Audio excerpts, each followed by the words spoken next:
really quickly recover back on the contracts, because it sounds like early on we were talking about lawyers, things like that, but some people who are starting out, they're like, ooh, am I going to, well, first off, they might be scared about what that might cost and the complexity of that, or even understanding what the lawyer's giving them.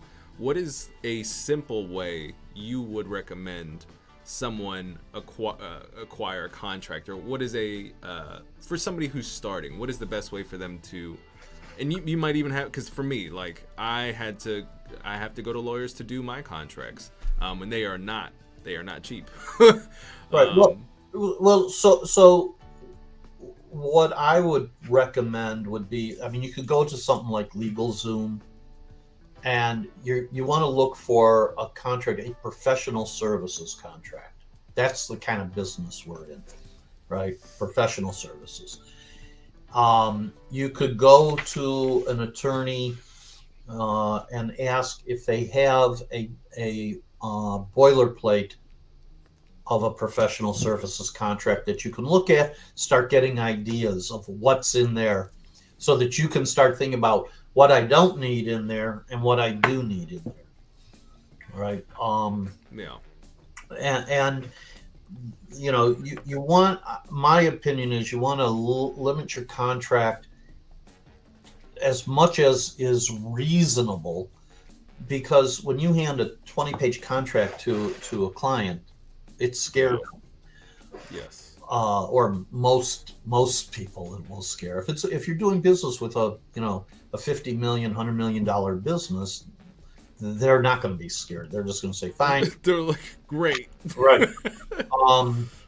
So knowing your business, your client, what you are like, and then taking a look at a boilerplate, and maybe then you go back to the lawyer and you say, look, I don't need this clause, this clause, this clause, this clause.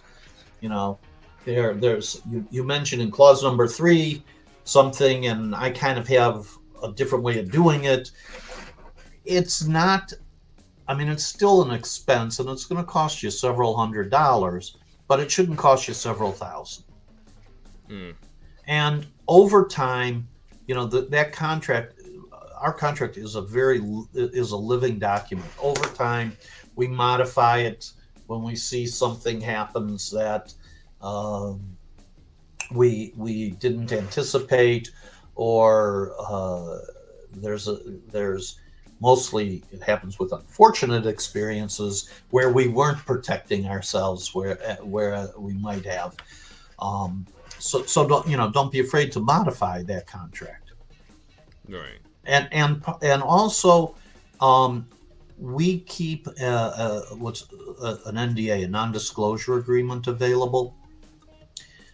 The NDAs are almost all alike in what they're limiting, a reasonable NDA of what they're limiting people from disclosing.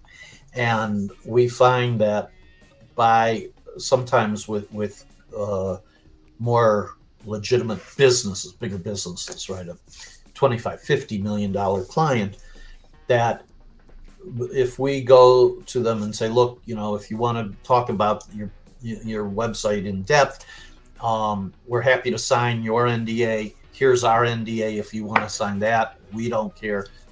And not be afraid to sign NDAs, because typically all they're trying to do is protect their own intellectual property. They're not trying to keep you from doing your business. And I've talked to people who've said, oh no, I don't want to sign NDAs because then I can't build websites for anyone else. And that's just not true. Yeah, it's purely for intellectual property, like you said, and just basically just to keep the secret.